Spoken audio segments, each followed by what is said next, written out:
En mi novela 1521 yo hablaba de un hecho quizá poco conocido, que es uno de las primeras revueltas que se producen prácticamente un poquito antes de que empiece la guerra de las comunidades, ¿no? Y entonces he abundado durante estos meses en esta materia y bueno, este es el resultado que estoy convencido que si sigo profundizando pues saldrán más cosas, ¿no? Eh, bueno, de los comuneros, todos conocemos a Padilla, Bravo, a Maldonado, conocemos a la Leona de Castilla, a eh, María Pacheco, la viuda de Padilla. También conocemos al obispo Acuña, que va a tener un papel muy importante en esta conferencia. O conocemos, claro, como no, la batalla de Villalar, que es, por decirlo así, el símbolo de la derrota de los comuneros, ¿no?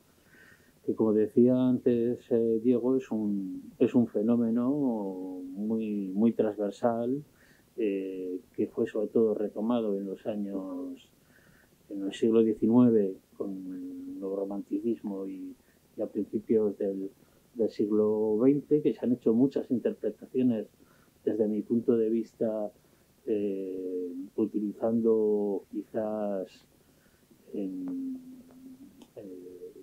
normas o leyes que de hace 500 años o hace 400 años, con lo cual pues hablan de liberalismo, de tal, de cual.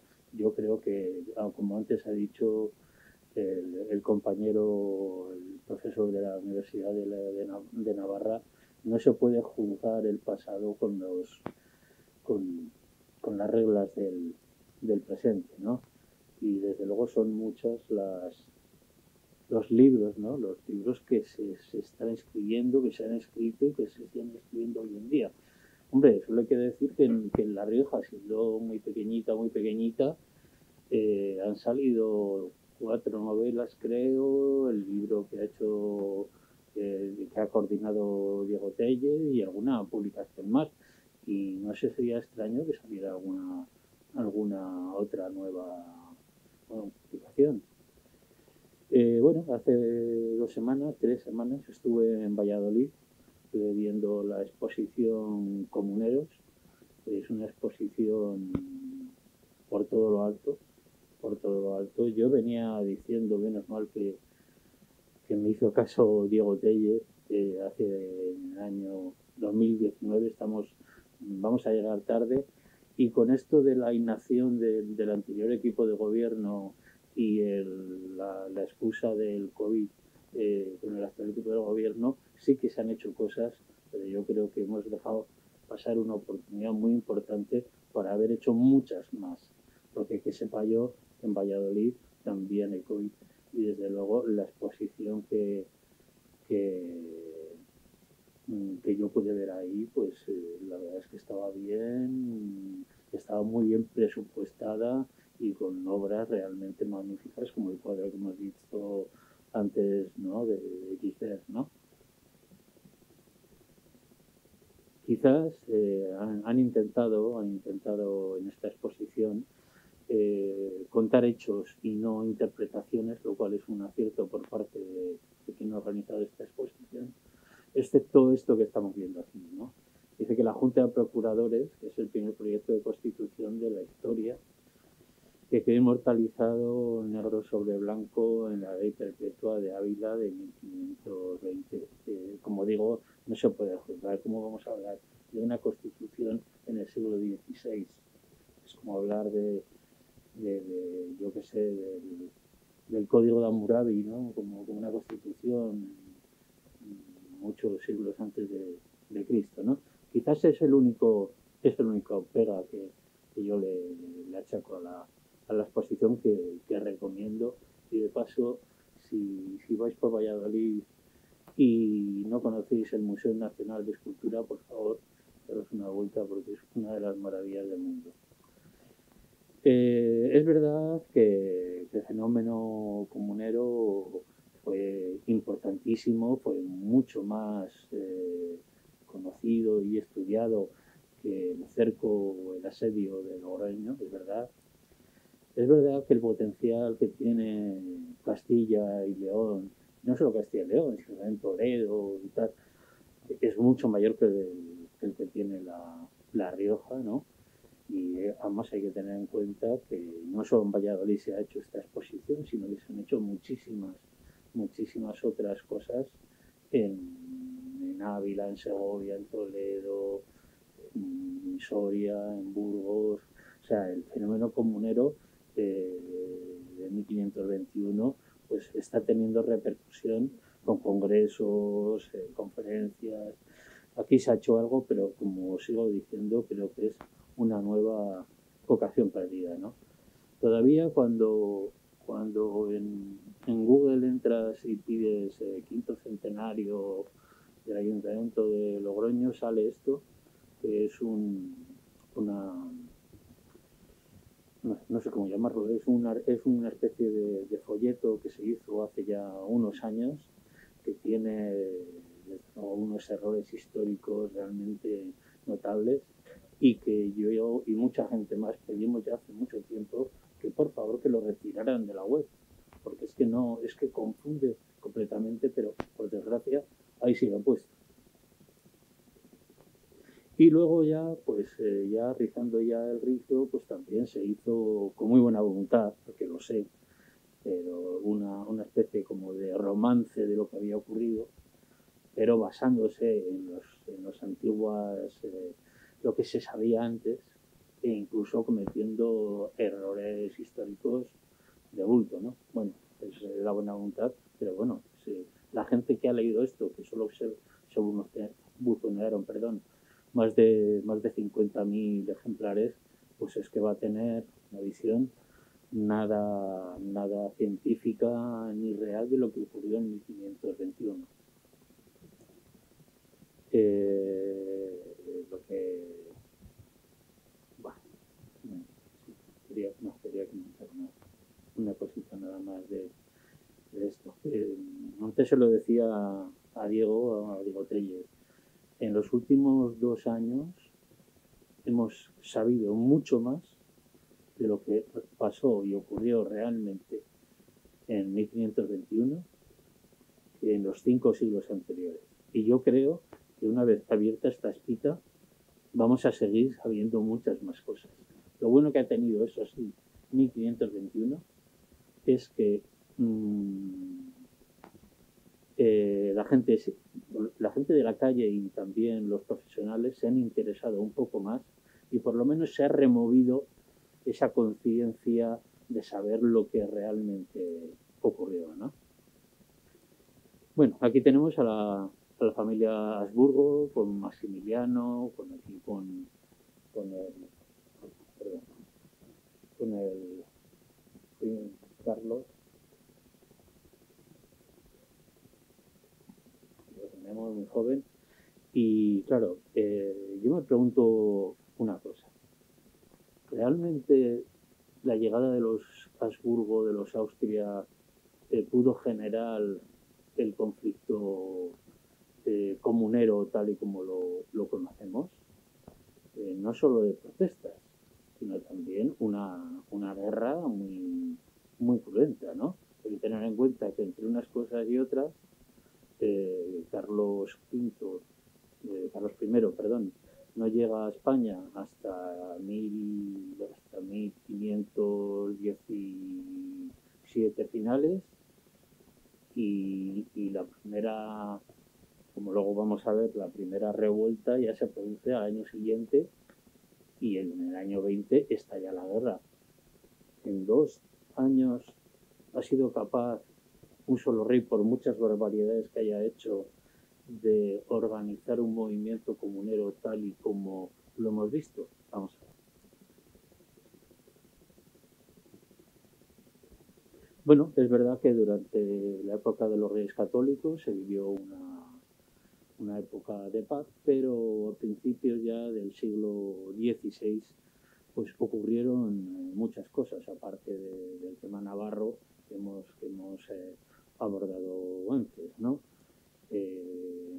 Hubo unas cosechas realmente malas, muy malas, lo cual empobreció mucho no solo a la gente normal, sino también a los nobles que vivían de recaudar los impuestos a los pobres campesinos. Y también hubo pues una serie de como lo tenemos ahora con el coronavirus, ¿no? Pues entonces la peste bubónica propició un desastre económico, social, tremendo en esos primeros años y prácticamente durante todo el siglo XVI, porque la de 1599 es la más tremenda que se recuerda, ¿no? Para que os hagáis una idea, solo en Logroño en 1599 murió un tercio de la población que tenía la ciudad. O sea, imaginaos lo que fue aquello, ¿no? Hubo protestas campesinas, algunas protestas campesinas, pero bueno, enseguida eran controladas por los señores feudales que tenían un poder bastante grande, ¿no? Ya para colmo, la muerte de Isabel la Católica pues dejó Castilla en manos de Fernando II de Aragón, y entonces pues empezó a haber un poco ya de zozobra entre nobles y entre el pueblo, pero también los nobles, no nos olvidemos de ellos. Bueno, con el matrimonio entre Juana I, perdón, y Felipe el Hermoso, pues parecía que la cosa se podía ir calmando, pero enseguida pues hubo un enfrentamiento muy grave, muy grande entre Felipe el Hermoso y su suegro Fernando el Católico, que acabó, no se sabe muy bien cómo, con la muerte de Felipe el Hermoso, ¿no? Y quien dice que siendo joven murió en un partido de pelota porque bebió mucha agua y tal, pero la verdad es que todo parece indicar que Fernando el Católico tuvo mucho que ver en la muerte de este hombre. Y ya pues Juana, con la muerte de su marido y tal, pues es inhabilitada, se le trata de loca, yo creo que falsamente, lo que pasa es que era una mujer, y era una mujer que sí que podía tener sus ciertos problemas, pero no era una mujer desde luego incapacitada, ¿no?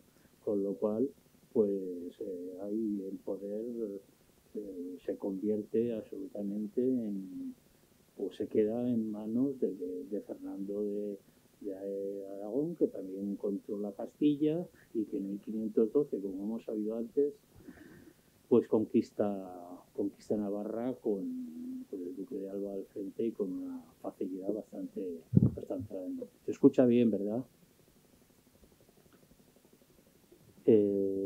Claro, al morir Fernando el Católico, pues resulta que Carlos el heredero, el que iba a ser heredero, pues era todavía menor de edad, no podía asumir el trono, con lo cual pues dejaron en manos de un regente que en ese momento pues creaba mucha certidumbre, como era pues Cisneros, el cardenal Cisneros. Por cierto, este grabado es muy curioso, es poco antes de que Cisneros muera, y el hijo de Guillén de Brocar le está entregando las pruebas de la vida políglota, que como saben ustedes es una de las obras cumbres del Renacimiento español y cuyas primeras pruebas se realizaron en la actual Plaza Martínez Aporta, antiguo callejón de la imprenta de Logroño. De hecho, el propio Cisneros encarga a Guillén de Brocar que publique un libro dedicado a Juan II, demostrando, además lo pone aquí, en la muy noble y leal ciudad de Logroño, en 1517, demostrando la legalidad de Carlos al trono de España, a pesar de no haber pisado en su vida el país, de no tener ni idea de castellano ni de las costumbres de su futuro reino, ¿no? Cuando ya se produce la mayoría de edad de Carlos V, pues de Carlos I, perdón, porque todavía no es quinto, de Carlos I, pues bueno, eso en Flandes se celebra de una manera increíble. Él llega a España, no, como digo, no conocen nada, ni tan siquiera la lengua, pero bueno, se deja guiar por algunos borgoñonos o flamencos buenos y malos, ¿no? Aquí tenemos a Adriana de Utrecht, que había sido su maestro, que luego llegará a ser Papa Adriano VI, el único papa que ha visitado La Rioja, por cierto, y que vivió varios meses en Logroño después de... él llegó el día 15 de junio de 1521 y permaneció aquí en la ciudad hasta finales de agosto. O sea, la corte, por decirlo así, más que el Estado, perdón, la corte permaneció en Logroño durante varios meses en ese tiempo. Pero también trae a gente pues que tampoco están de fiar, como Guillermo de Croix, que enseguida pues quiere apoderarse de todo, nombrar a dedo y eso pues no le sienta bien, sobre todo a los nobles, no tanto al pueblo, sino a los nobles, ¿no? Bueno, cuando Carlos V por fin, Carlos I, perdón, ya toma posesión de como rey ya casi de los reinos hispánicos, pues bueno, no llega a conocer precisamente a Cisneros porque muere precisamente yendo a buscarlo a Cantabria, donde él llega en barco. Pues al poco tiempo se entera de la muerte de su abuelo paterno, Maximiliano de Austria, y que es emperador del Sacro Imperio Germano, ¿no? Bueno, la idea es que tiene que conseguir como sea ese puesto, y entonces pues no duda en subir impuestos, tasas y recaudar dinero, no solo de la gente común, sino también de los propios nobles, ¿no? Al final, pues el ansiado trono de Carlomagno pues es conseguido por Carlos I, que ya se convierte entonces ya en Carlos V también, pero claro, con un coste brutal de dinero, y derrotando por el camino a otros aspirantes como Francisco I de Francia. Aquí es donde en realidad empieza una guerra total en Europa entre Francisco I y Carlos V, que se va a prolongar a lo largo de toda su vida, ¿no? En parte, aunque en eso no me voy a extender porque ya hablarán posteriormente otros compañeros que saben más que yo, en parte la toma del cerco de Logroño, el intento de toma de Logroño, no deja de ser uno de los primeros, o si no el primer movimiento de una partida de ajedrez que los dos van a estar jugando a lo largo de toda su vida. Bueno, ahora vámonos atrás y nos vamos a ir a 1517. El 18 de septiembre de 1516, el duque de Béjar firmó un pacto de ayuda mutua con su sobrino Alonso Ramírez de Arellano, conde de Aguilar de Inestrillas y señor de los Cameros. ¿Por qué? Pues porque ellos querían controlar la lana y el negocio de la lana, que era el negocio más importante que había en Castilla. Entonces se unen, ¿no? Completamente. Y aquí es donde empieza, precisamente, acuérdense de ese nombre, del conde de Aguilar de Inestrillas y señor de los Cameros, cuando empieza el primer malestar entre el pueblo. Describía en su día el hispanista británico Edward Cooper que la primera manifestación física de la rebelión de las comunidades fue el alboroto de marzo de 1919 en Logroño, cuando la casa del contador del conde de Aguilar de Mestillas y señor de los Cameros, por aquel entonces Juan Ramírez de Arellano, fue derribada por el populacho.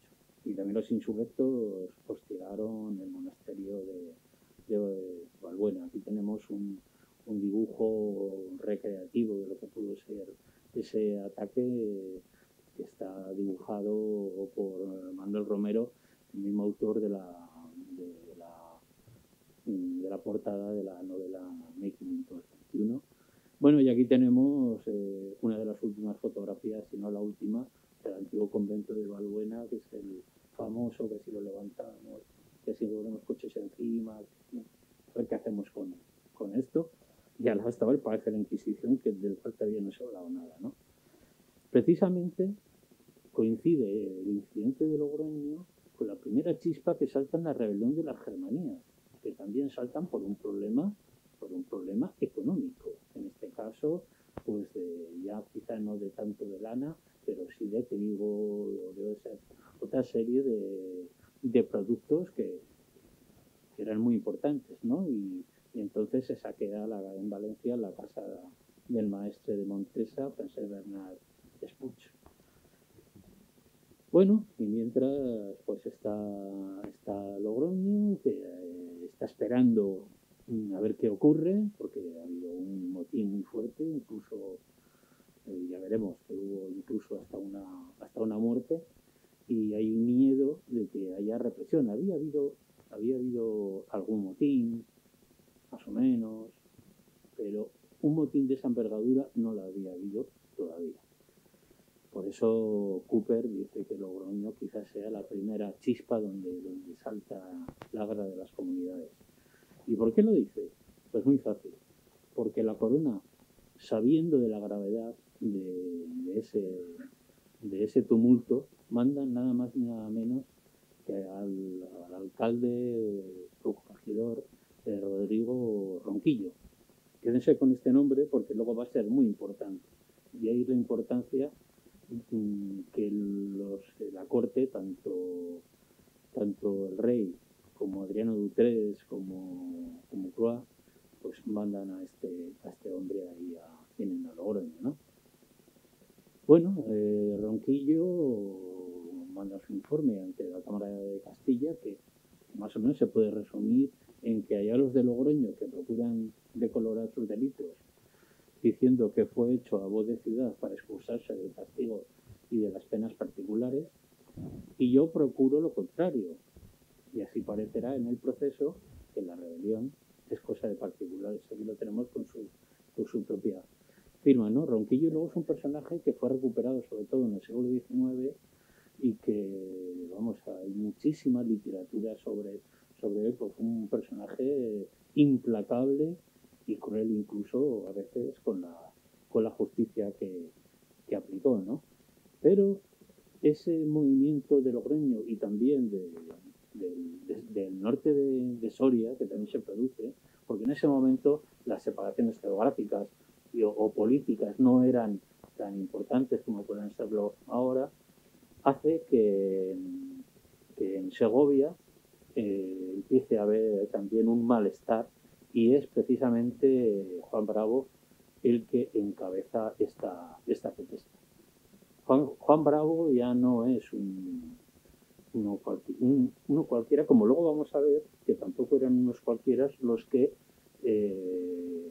empujaron, los que hicieron el motín de Logroño. Juan Bravo era un noble que estaba a medio disgusto con su familia, pero que tenía un poder en Segovia, y de hecho cuando ya la guerra de las comunidades salta, pues él se convierte en el líder comunero de la ciudad de Segovia. Esta ciudad vivía de muchas cosas, pero principalmente de las hilaturas. Y de pronto, con los pactos entre los señores feudales que había todavía, porque estos señores feudales a pesar de que el Renacimiento ya había entrado en Italia, a pesar de que el Renacimiento ya estaba entrando en España, todavía tenían unos modos bastante medievales de actuar, ¿no? ¿Y por qué tienen problemas en las islaturas? Pues fíjense ustedes, porque no tenían lana. Porque la lana la estaban mandando a Flandes y a otros países de Europa que pagaban mejor, y para hacer ya esa industria manufacturera que empezó a funcionar ya a partir de mediados del siglo XVI, ¿no? Bueno, mientras tanto, pues Carlos V, que está en Barcelona, va recorriendo en la línea del Ebro y luego va siguiendo hasta La Coruña, donde quiere coger un barco para que ir a Flandes, ir a Centro Europa y poder tomar el trono de Carlomagno, ¿no? Antes de llegar a Logroño, donde permanece unos días, pasa por Calahorra, donde precisamente firma, son estos documentos que vamos a ver aquí, unos documentos que manda a las ciudades en las cuales les pide más prebendas, les pide más impuestos y más tasas. ¿Para qué? Para poder pagar el viaje, un viaje de oropel, para su entronización en Alemania, en este caso, ¿no? Cuando él llega a Logroño, pues ya le dicen que hombre, no se lo dicen así a las claras, pero sí el barrunta que Logroño no tiene dinero, no tiene, sus arcas están vacías y no tiene dinero para que el rey y el emperador pues se lo gaste, porque además ya les han sacado bastante dinero comprando a los que lo habían elegido emperador, ¿no? Bueno, pero él llega a La Coruña, toma un barco, primero va a Inglaterra a entrevistarse con su tío Enrique VIII, perdón, y bueno, y en el momento en el que ya desaparece él, pues salta ya totalmente la chispa de las comunidades, de los comuneros prácticamente en casi todas las ciudades, pueblos de Castilla. Al principio, pues son, como digo, por lo que pasó en Logroño, son incendios, son deposición de las autoridades, revueltas, pero luego ya esto se convierte en una guerra total entre el ejército que apoya al rey realista y los comuneros. Al principio los comuneros no son solo apoyados por el pueblo, sino también por muchos de los nobles que ven que sus industrias o sus bienes pues pueden ser perjudicados, ¿no? Pero luego, al cabo de pocos meses, muchos de ellos empiezan a cambiar como pasaba con los agramonteses y los demonteses, empiezan a cambiar de bando porque se dan cuenta que la rebelión se le está yendo de las manos y que pueden perder lo suyo. Entonces dicen, bueno, virgencita, que me quede como esté, voy a apoyar al rey, no vaya a ser que a estos de aquí se les vaya la mano y al final mis tierras, mis castillos, mis posesiones, mis prebendas, pues también se vayan al garete, ¿no? En ese momento, pues, como digo, estaba de regente Adriano de Utrecht, que intenta apaciguar lo que buenamente puede, pero la verdad es que no puede con toda la guerra que realmente se está librando en Castilla y que es una guerra bastante fuerte.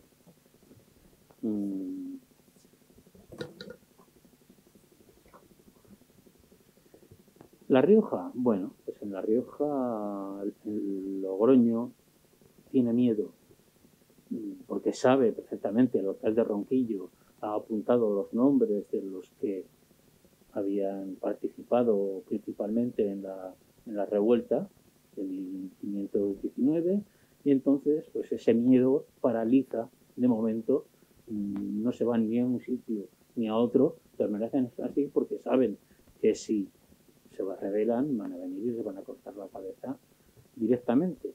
Pero no ocurre lo mismo con otras zonas de la Rioja, ¿no? Pues por ejemplo, Haro se subleva, e incluso cambia el ayuntamiento, y luego también se subleva Nájera, que es el núcleo más importante, pero hay otros núcleos como Uruñuela, Huércanos, Camprovín, Matute, que también en ese momento se rebelan, ¿no?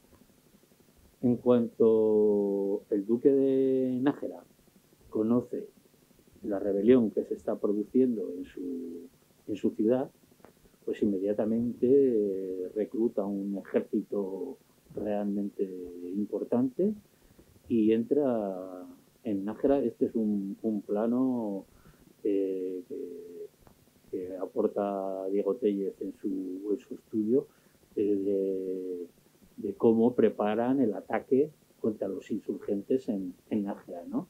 Él entra como era un noble, como digo, todavía medieval, a fuerza de horca y cuchillo, y desde luego a pesar de las peticiones de clemencia que incluso vinieron desde Logroño, pues al final ordenó ahorcar a los cabecillas. O sea que también aquí en estas localidades de La Rioja Alta, pues las comunidades también funcionaron bien, ¿no? Bueno, por fin llegamos a la batalla de Villalar, en la cual se puede decir que los comuneros pierden casi ya definitivamente la guerra, y bueno, y aquí con el cuadro que hemos comentado antes de Gisbert, del siglo XIX, pues vemos como Padilla, Bravo y Maldonado son juzgados sumariamente y al día siguiente pues ejecutados, ¿no? Por lo cual se descabeza. ¿Y quién es el, el que lleva todo el proceso? El alcalde Ronquillo. El alcalde Ronquillo es el que lleva todo el proceso. Por eso digo de la importancia que tuvo el motín de Logroño, porque se dieron cuenta que no era un motín cualquiera. Y por eso mandaron a este alcalde Ronquillo, que es el mismo que está combatiendo a los comuneros durante toda la guerra y el mismo que condena a los principales cabecillas de la rebelión. Bueno, también en la zona de Valencia y Mallorca había surgido también lo que se llama las germanías, que también eran otra serie de rebeliones, pero no eran tan crueles ni tan difíciles de controlar como las comunidades, aunque duró más tiempo. Pero bueno, poco a poco las cosas se iban calmando en Castilla, aunque todavía resistía la ciudad de Toledo. Resistía con María Pacheco, la tenemos aquí, la viuda de Padilla, y con el obispo Acuña.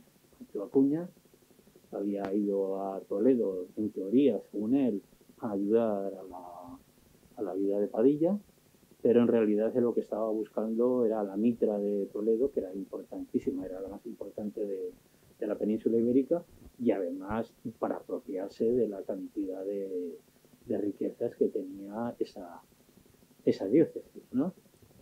Bueno, el caso es que la viuda de Padilla y el obispo Acuña pues no hicieron buenas migas. Ella se dio cuenta de la jugada perfectamente, y entonces pues el obispo de Zamora optó por abandonar Toledo. Pero claro, ¿dónde iba? ¿Dónde iba desde Toledo? Porque el resto de Castilla ya estaba prácticamente bajo el dominio de las tropas realistas. A todo esto, Carlos V, que ya había sido entronizado como emperador, seguía de juerga por Flandes, gastándose el dinero que había recaudado aquí. Y entonces este hombre, vestido de vizcaíno, coge toda la riqueza que puede atesorar y empieza a recorrer España. Y lo que quiere es buscar apoyo en los franceses, en Francia. Se va recorriendo España y cuando está a punto ya de llegar a la frontera, que en ese momento ya estaba la frontera navarra me refiero, que en ese momento ya estaba en manos de Asparroz, pues, o sea, hasta aquí, en manos de Asparroz, pues resulta que poco antes, casi la frontera, es detenido en Villamediana. Villamediana diré. O sea, el teniente Perote lo reconoce, se lo comunica a su capitán, a Oviedo, Gonzalo Oviedo, y este pues lo entrega precisamente al castillo de Navarrete. El castillo de Navarrete, del cual ahora ya no existe absolutamente nada, era uno de los castillos más importantes que había en La Rioja. Es un castillo que ayuda mucho a los logroñeses luego durante el sitio, se verá, y que además era el castillo favorito del duque de Nájera, incluso más que el de Nájera. Ahí podían caber entre 1.500 y 2.000 soldados, o sea que estamos hablando de una fortaleza realmente importante, ¿no? Pero claro, el obispo Acuña en esta imagen del siglo XIX, ahí lo vemos con la sotana y vestido de guerrero, pues es un hombre que empieza a moverse a través del castillo. Él escribe al duque de Alba, claro, porque hubo muchos, como he dicho antes, hubo muchos nobles que al principio se apuntaron a las comunidades. Le pide apoyo, le pide ayuda. No podían ejecutarlo, pues porque el Vaticano la Iglesia, el Vaticano, el papado no lo hubiera consentido. E incluso también en el castillo, que era propiedad, como digo, del duque de Nájera, pues ahí le promete al duque de Nájera pues que le va a entregar el castillo de Fermosel, que era una de las propiedades del obispado de Zamora, y bueno, ahí todos se hacen querer, ¿no? Carlos V empieza a hartarse ya de ese cambalache. Él ha perdido la confianza en el duque de Nájera y bueno, lo que dice es que hay que llevárselo más lejos de Navarra, por si acaso. ¿Y dónde lo lleva? A Simancas. Lo manda, después de estar un año en el castillo de Navarrete, lo manda a Simancas. ¿Y quién lo lleva? ¿Quién lo lleva? Rodrigo Ronquillo. Rodrigo Ronquillo,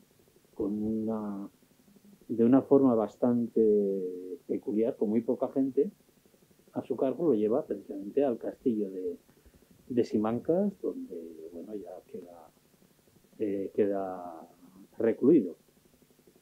Pero este hombre, que tenía, como digo, muchas amistades entre la nobleza, el obispo Antonio Osorio de Acuña, que ese era su nombre completo, pues resulta que en 1522 recibe en el castillo de Simancas la visita de Enrique de Nassau, que ofrece al emperador un rescate de nada menos que de 400.000 ducados, lo cual, pues, para la libertad, ¿no? ¿Quiénes podrían reunir esta inmensa fortuna? Pues, hombre, serían el duque de Nájera, el condestable de Castilla y el obispo de Astorga, Pérez de Osorio, primo del noble de igual nombre y también familiar del propio Osorio de Acuña, ¿no? Todos querían algo, pues Fermosel y alguna cosa más, quería el duque de Nájera, otros querían otra cosa, pero el Manrique de Lara pues también, pero quería no, pero la inquina entre Manrique de Lara y Fernández de Velasco, pues al final abortó pues este primer rescate, ¿no? Sin embargo, pues el obispo Acuña pues no se quedó quieto, ¿no? Y en su diócesis zamorana, ya por esa fecha, 1522-23, apareció pues un personaje bastante peculiar, Lucas de Tauste, que de canónigo había pasado a dominar buena parte de la diócesis de Zamora. Este hombre, claro, no podía hacer solo ese trabajo, estaba enviado precisamente por el Marqués de Vélez. Marqués de Vélez también tenía cierta amistad y relación con el obispo Acuña, y lo que empezaron a tramar fue pues un rescate o una huida de Acuña de Simancas, ¿no? Y aparte, pues esta trama ocultaba una guerra tremenda. ¿Por qué? Por el dinero, por el alumbre que había en Murcia, y por otra serie de intereses económicos. Una guerra entre, como digo, el Marqués de Vélez y el duque de Alba a nivel nacional, ¿no? O sea, aquí al final son en toda la península ibérica muy pocas las familias que dominaban todo el cotarro económico, y que unos eran primos de otros, los otros amigos de los demás, y es bastante peculiar, ¿no? Bueno, el caso es que este hombre sigue en Simancas, el obispo Acuña. Él pues, está intranquilo porque además está viendo varios eh, juicios y procesos contra él, sobre todo impulsados por Carlos I, que se lo quiere quitar de encima como sea, a pesar del Vaticano. Y entonces en 1500, la fecha exacta, porque si no me acuerdo.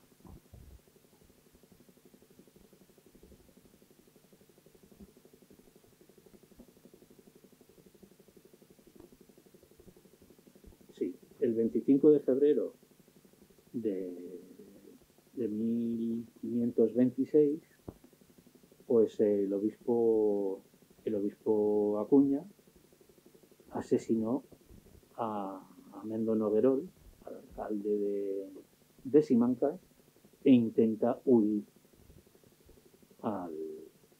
del castillo, y ahí ya tiene fuera gente que le va a ayudar a escapar de España, ¿no? Entonces, bueno, en cuanto el rey se entera del asesinato, enseguida ordena una causa contra Antonio de Acuña.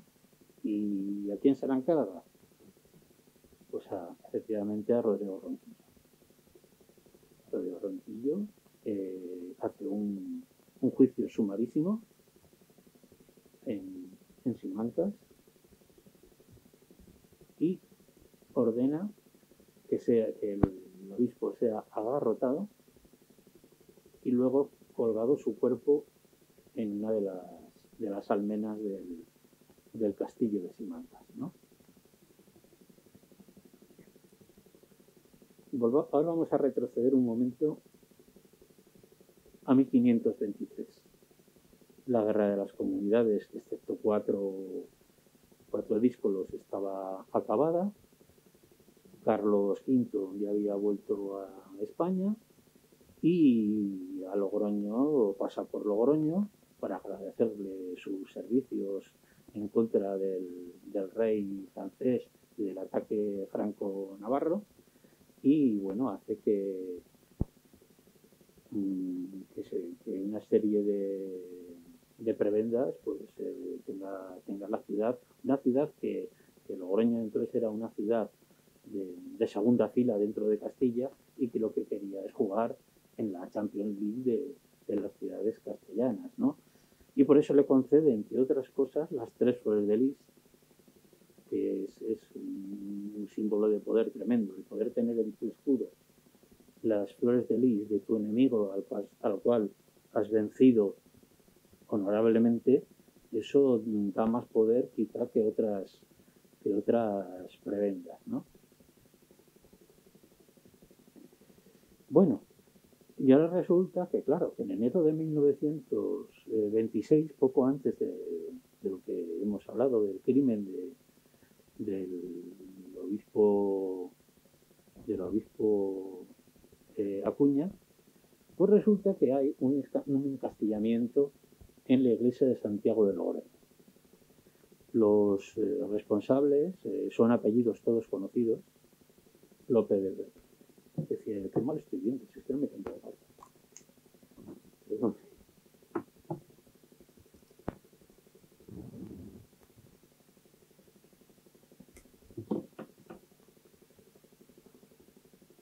Muy conocidos, como digo: López Vergara, Amon Alguacil, Sancho de Viñaspre, o los hermanos Álvaro y Pedro Gómez de Torres, entre otros. Afirma el hispanista Cooper que fueron acusados de perturbar las elecciones por un grupo que consistía en Juan Fernández de Navarrete, Hernando de la Torre, que había sido escribano, creo que todavía seguía siendo escribano de Logroño, regidores, el bachiller Francisco de la Torre, Francisco de Villoslada, diputados, el doctor Martín Fernández de Navarrete, Martín de Soria o Francisco Enciso. O sea, que era el poder establecido y el poder más afín al rey. Y entonces, pues claro, es evidente, afirma el historiador inglés en un libro que acaba de publicar hace el año 2019, dice que es evidente que el bando Villorna Navarrete alquilaba los pastizales del término municipal a rebaños de fuera, presumiblemente a la mesta. Los atrincherados parecen ser excomuneros, con 3 excepciones en sus vidas. O sea que el problema de los pastos seguía estando presente y el problema de las riquezas seguía estando presente en ese. Bueno, este es cómo era más o menos Logroño en el siglo XVI, ¿no? Más o menos.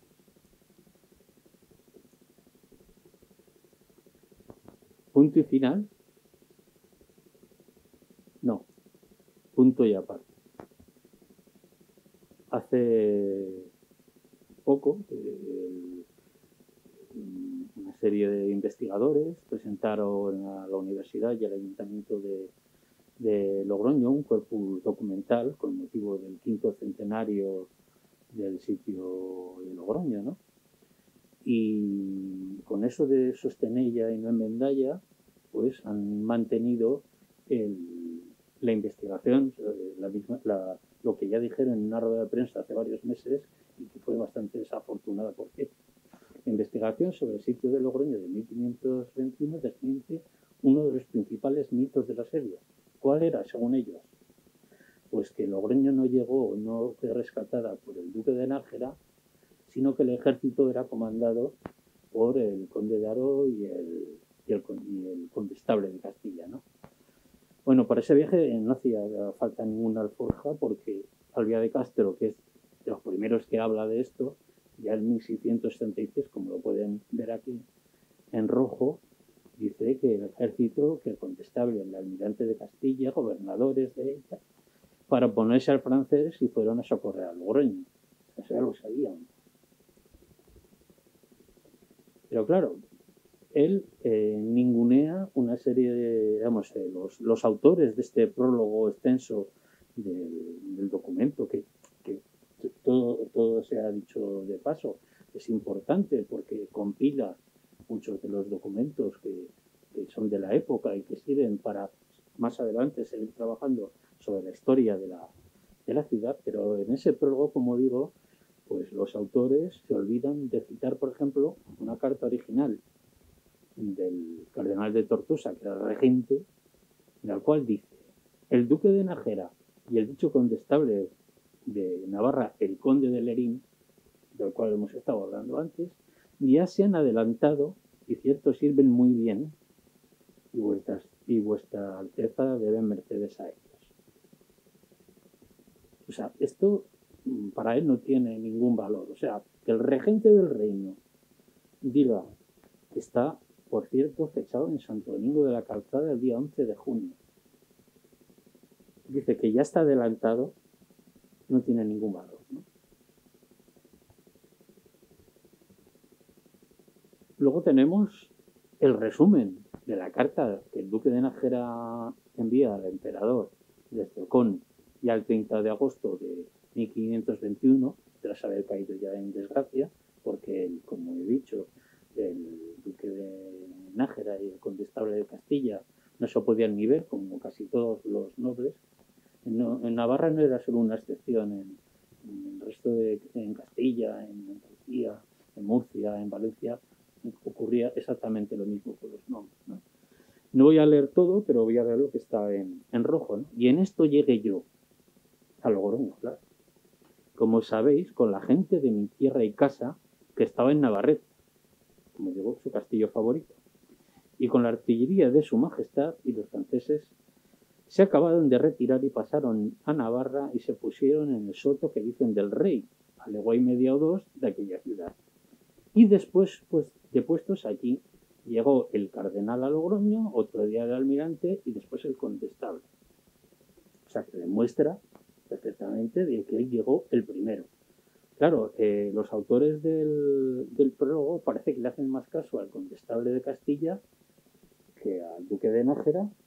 No sé si porque les caía mejor o peor, o porque era más guapo o más feo, e incluso al propio regente, el cardenal Ariano, ¿no? Pero es que es más, el propio Asparrós, según una carta que localizó Diego Tellez en la British Library de Londres, Asparrós, que era el capitán en jefe de las tropas de Francisco I, a su rey ya le dice: el enemigo más cercano a nuestra posición es el duque de Nájera, que se encuentra en una de sus casas cerca de Nájera. Y yo añado, posiblemente se refiere al castillo de Navarrete, el preferido por Manrique de Lara, cuando ya sabemos que efectivamente llegó el día 10, pues blanco y en botella. Por eso la noche del 10 al 11 es cuando ya Asparrós levanta el campamento, se va al Soto del Rey, pero cuidado, el contraataque no viene de inmediato. Ellos no se marchan, están esperando ahí durante mucho tiempo a ver qué ocurre, porque poco a poco van llegando el resto de las tropas y las tropas no abandonan Logroño hasta mucho tiempo después, cuando hayan podido reunir el suficiente número de militares y sobre todo de vituallas y armamento. Y bueno, y esto ya es pues la carta, que es que el propio duque de Nájera escribe con su firma ahí en Logroño el 13 de junio de 1521, denunciando pues el ninguneo que se estaba haciendo, a pesar de que él era el virrey de Navarra. Lo que sí es cierto, y de ahí puede venir también cierta confusión, es que cuando las tropas que van a perseguir a Asparrós van a entrar ya en territorio navarro, con el condestable y el conde al frente, el duque de Nájera se planta y dice: cuidado, hasta ahora habéis sido vosotros los jefes del ejército, pero es que ahora entramos en un terreno que es mío, que es Navarra, y yo soy el virrey de Navarra. Entonces el rey le concede ese privilegio y él sale de Logroño como jefe de las tropas que persiguen a Asparrós. Pero las tropas que venían de Castilla para socorrer a Logroño son comandadas por el condestable, por el conde de Ar.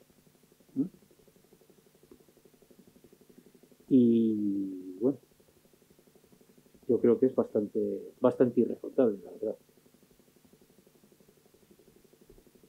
Y bueno, dispuesto a hablar de lo que queráis. Muchas gracias.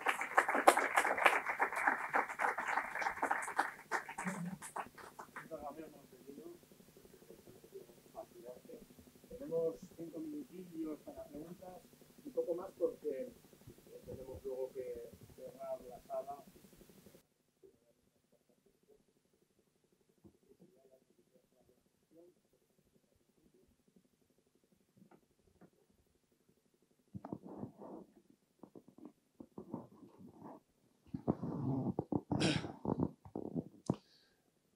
A ver, Marcelino, yo creo que hay una de las cosas que has contado al principio que se presta a cierta confusión.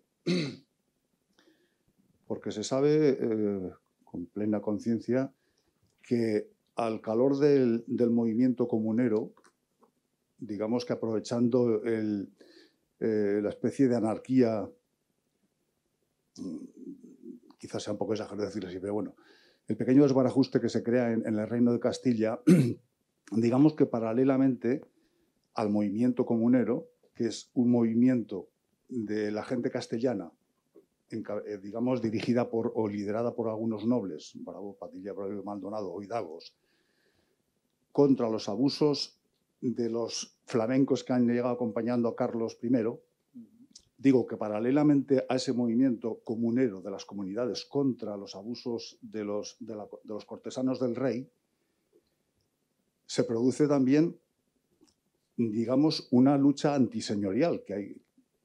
Al calor de la revuelta comunera hay paralelamente una lucha antiseñorial, que no es una lucha generalizada, pero sí que tiene focos importantes. Uno de ellos es Nájera, pero no se puede ni se debe confundir cosas que tienen un carácter netamente de lucha o de revuelta antiseñorial, mezclarlo con el movimiento comunero, porque son cosas diferentes que tienen una línea divisoria clara.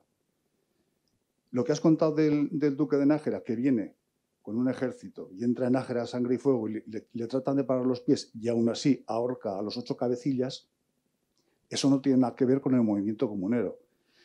Tiene que ver contra los que se le habían rebelado contra la autoridad de Manrique de Lara, que era el duque de Nájera, era el segundo duque de Nájera. Su padre ya había cometido villanía sin cuento contra los najerinos y su hijo, digamos que llevaba el mismo camino. Apenas cuando sucede esto, él llevaba siendo duque de Nájera, el segundo duque de Nájera, apenas 5 años, pero se había ido a Navarra como virrey de Navarra, nombrado por el cardenal Cisneros, y entonces los que deja en Nájera cometen una serie de abusos que al final lo que hacen es crear un caldo de cultivo que la gente se rebela contra él. También ocurre el primer aldabonazo de este movimiento antiseñorial sucede en Dueñas, que es la primera ciudad donde se rebelan los vasallos del duque, creo que es del conde de Buendía, pero hay en más sitios. Entonces, eso que has contado al principio, que según este hispanista inglés, Edward Cooper, dice que el primer incendio, el primer que se crea del movimiento comunero sucede en Logroño, yo creo que eso tiene un claro matiz de lucha antiseñorial contra contra los Ramírez de Arellano. Pero eso no tiene nada que ver con el movimiento comunero. Creo que no tiene nada que ver con el movimiento comunero. Por eso digo, creo que es que hay que separar claramente una cosa con otra, aunque como son coetáneas, pues se tiende a mezclar. Yo he leído bastantes cosas donde caen en este error. No digo que sea culpa tuya, no, sino que es lo que dice este hispanista, pero yo creo que está equivocado. Si él cree que lo que sucede en Logroño es una especie de preanuncio del movimiento comunero, como una introducción del movimiento comunero, no tiene nada que ver con el movimiento comunero. Es una revuelta contra los abusos de un señor. Te lo traslado y si quieres lo comentamos o me rebates. No. Quiero decir eso, te quiero decir que es tu visión, ¿no? Yo, vamos a ver, en una guerra, en un conflicto, hay muchas cosas que son diferentes. Pero sí que es verdad que ¿qué fue antes, el huevo o la gallina? O sea, fueron antes los movimientos de los campesinos o de los pastores a los cuales se unieron los señores feudales, o fue al revés. O sea, yo creo que los Habsburgo, por mucho que maltrataran a Castilla, en 2 años no son capaces de montar este jaleo. O sea, es verdad que unos actuaban por unos intereses y los otros actuaban por otros, pero al final, en ese mare magnum que es la comunidad y la protesta del pueblo, al final, ¿cómo se separa? No es tan fácil la separación. ¿Por qué la corona manda al alcalde Ronquillo a Logroño y no manda a cualquier otro juez de Chichinabo para que frena esto? Porque sabe que ahí va a empezar. De hecho, empieza Logroño, sigue en Soria e inmediatamente salta la chispa ya con Bravo en Segovia. Eso luego madura un poco más, pero en realidad es una amalgama de cosas. O sea, una guerra, un movimiento, no es algo uniforme ni que se pueda regir por los mismos estándares, sino que es un conglomerado de situaciones y de hechos históricos y de intereses. Unos luchan por unos intereses, en este caso el pueblo, porque están hartos ya de que los machaquen, y no ahora los Habsburgo, sino ya de hace ya siglos o décadas, y sobre todo con ese primer tercio, esos primeros años, primeras décadas del siglo XVI, y aprovechando quizás eso, pues dicen, oye, dicen los nobles, aquí podemos, a río revuelto, a lo mejor podemos sacar más rendimiento. De hecho, el cambio de régimen de la Edad Media al Renacimiento, los nobles, muchos de ellos eran muy reacios porque querían seguir mandando. O sea, de hecho en la Edad Media casi los nobles mandaban más que los reyes, ¿no? Se resistían a ese cambio de ciclo que iba a venir. Por eso quiero decir que no es tan descabellado. Y luego, claro, cuando vemos ese movimiento, cuáles son los responsables, es lo que he estado investigando en los últimos meses, cuáles son los responsables de ese primer motín, por decirlo así, de Logroño, nos estamos encontrando con que no son cualquiera. Son gente muy conocida, son gente que ha ocupado cargos, son gente que tiene terrenos y que luego es verdad que la gente o el pueblo lo sigue. Pero desde luego la corona de Castilla, desde el primer momento se da cuenta de que eso no es un motín, una cualquiera, lo que ocurre en Logroño. Luego la interpretación, bueno, podemos estar de acuerdo o no, pero eso es, no sé, como cuando tú ves a un enfermo y pides a 3 médicos que te den la opinión, ¿no? Uno te dirá una cosa y otro te dirá otra. Pero yo creo que no es mezclar churras con merinas, porque, como digo, en cualquier conflicto bélico o en cualquier conflicto incluso intelectual, hay muchas partes y hay muchas aristas. Entonces no puedes separarlas, es imposible ponerte esto fue comunero, esto no fue comunero, esto fue comunero, esto fue comunero. Estamos en una época muy convulsa, además, al principio del Renacimiento en España, ¿no? Pero vamos, es mi opinión.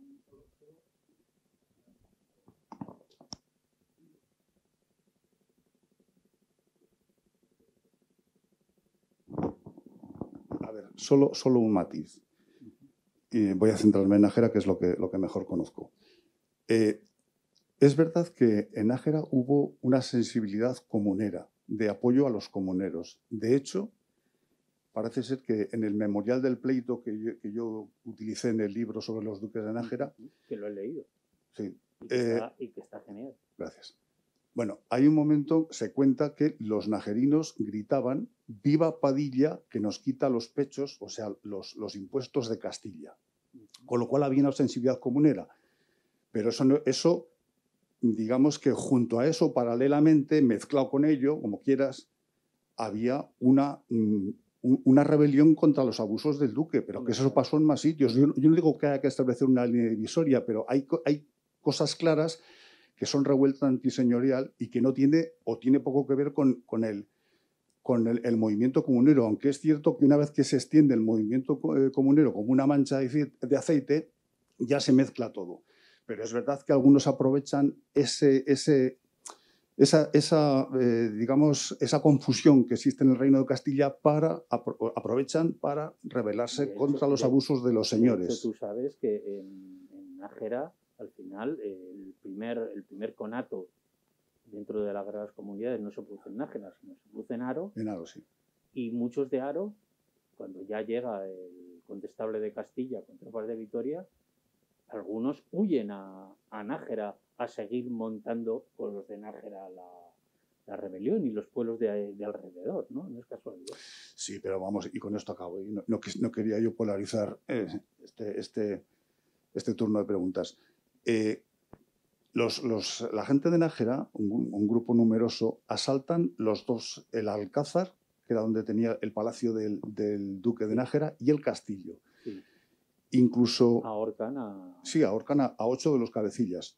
Digo que matan a un criado del duque. Muy notable del duque.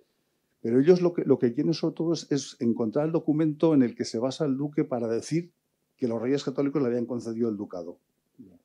Bueno, todo ese movimiento que determina que Manrique de Lara venga histérico perdido con la artillería, incluso hay disparos de cañón contra el Alcázar y contra el castillo, es precisamente porque se han rebelado contra su autoridad.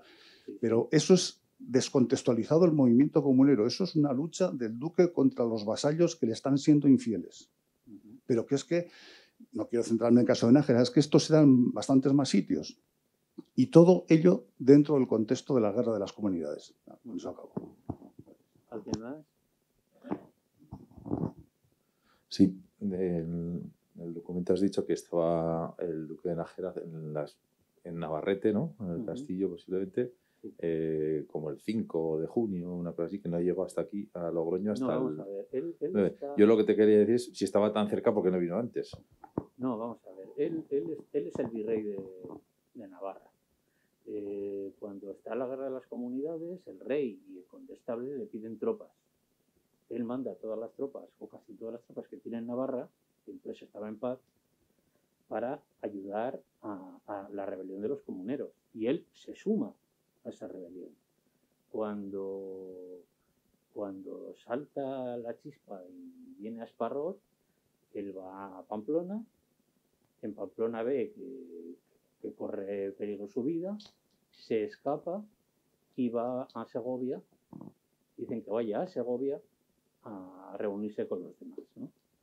Entonces, pues luego lo localizamos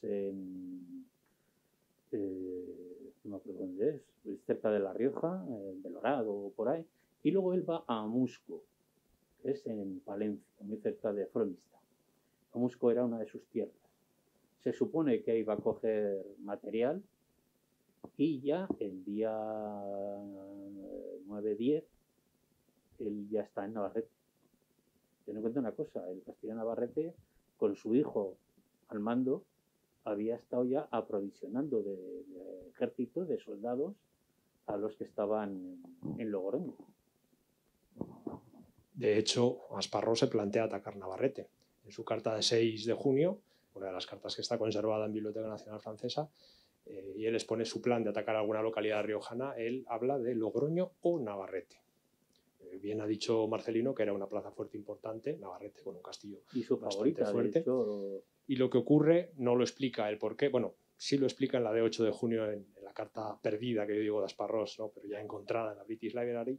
Él dice que obedece órdenes del rey Francisco I, ¿no? Dice, según vuestra majestad me ha comentado o me ha ordenado, ataco Logroño. Es decir, que hubo una orden directa, aunque no tengamos la carta del rey donde esta orden se produce.